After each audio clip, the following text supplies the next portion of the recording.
Have a great night.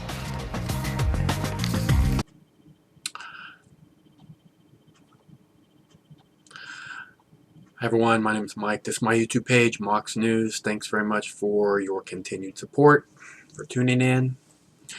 I just want to say real quick, I let this clip run to the end of the little blonde prostitute saying her. Have a great night. The end of the little blonde prostitute saying her, have a wonderful evening or whatever it was, a great. Oh man, and she just like, have a great night. And she just like, welcome to World War III. Have a great night. Have a great night. Welcome to World War III. Have a great night. Welcome to endless war as far as the eye can see. Have a great night. With a big, big smile. How can they be like that, unless they know for sure that they're, making money? Or brain dead, either, just a newsreader who doesn't understand this means tens of thousands of people dying. Possibly tens of thousands of Americans dying. And she just got this big shit-eating grin like, have a great night.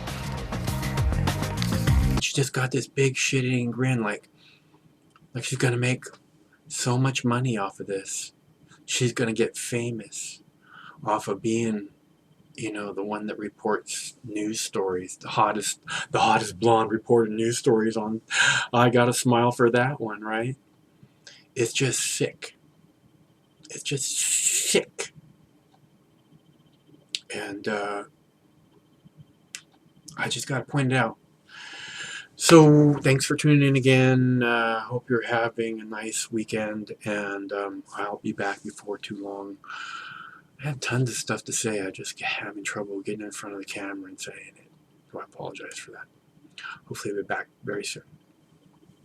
Thanks again. Stay cool. One of these days this war's going to end.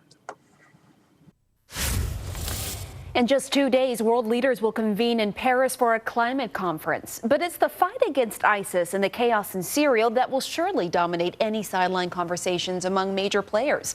With all the tensions in the world right now, CNN opinion contributor and Miami Herald World Affairs columnist Frida Gitas wrote a piece for CNN.com that's sparking a lot of interest. In this article, she asks, how is this not World War III? Gitas spoke with CNN's Frederica Whitfield earlier today. Take a listen. We have seen the terrorism that has expanded and blown across the world from ISIS that we saw in Paris and in Brussels, in Australia and Canada, and we have seen this brutal war between sectarian groups in the region, between Shiites and Sunnis. We have seen all these other conflicts between the Arabs of the region and Iran, and now we're seeing the conflict between Russia and the West now start playing out.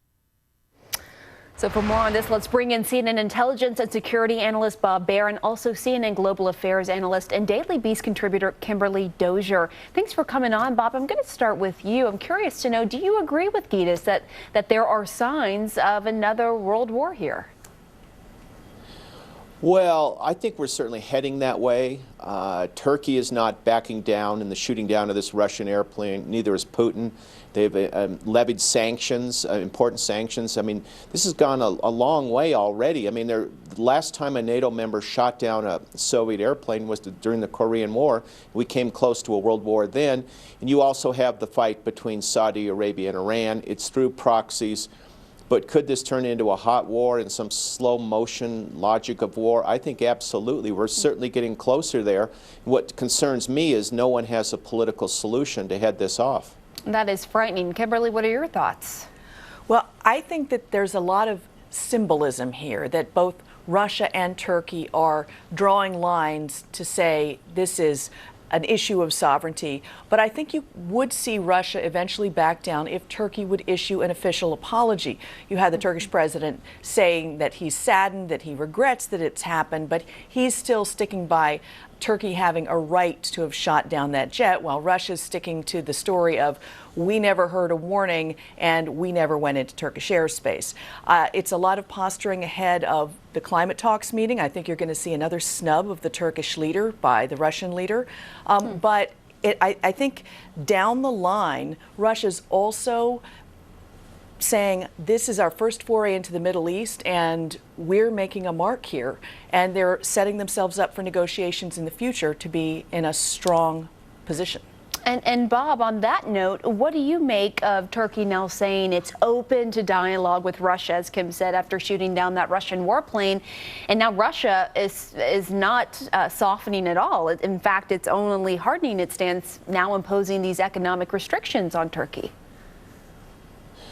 Well, I try to look into Putin's mind, his invasion of the Crimea. I mean, that could have, precipitated a war, an important war. I mean, the man intends to keep Bashar al-Assad in power, and right now is continuing to bomb effectively our proxies and Turkey's proxies. So he does not appear to be backing down. I hope he will. I hope he's rational. Just like we backed down on the Crimea, I hope he does the same in the Middle East. But, I've never seen the Middle East this bad before. I've never seen these divisions so deep and so much hostility. And I've never seen a terrorist movement move out in such a strong way in the last month, shooting down the airplane, attacks in Tunisia, Mali, and then Paris. I mean, it seems to be getting worse, not better. And coming up with a solution is going to take a unified world: Russia, the United States, Turkey, Iran, and the European Union. And without that, we're going to have a lot more violence, which could break out into something that looks like World War III. And quickly on that note, Kim, I mean, you have all these countries bombing Syria right now, but it seems like not all these countries are on the same page. And only if they were, it seems like that would make a bigger dent against ISIS. I mean, you're right, and Bob's points are right that Russia doesn't seem to be backing down, and yet we don't have major powers facing off against each other. We have proxies. We also have Russian and U.S. officials still meeting with each other and planning to get all the sides to a negotiating table at the UN sometime after January 1st. So at least they're still talking. Yep. Bob Baer, Kim Dozier, thank you very much. We have to go. And next on CNN, back-to-back episodes of the CNN special series, The 70s. Remember, you can get the latest breaking news anytime on CNN.com. Have a great night. I'm the leading state sponsor of terrorism.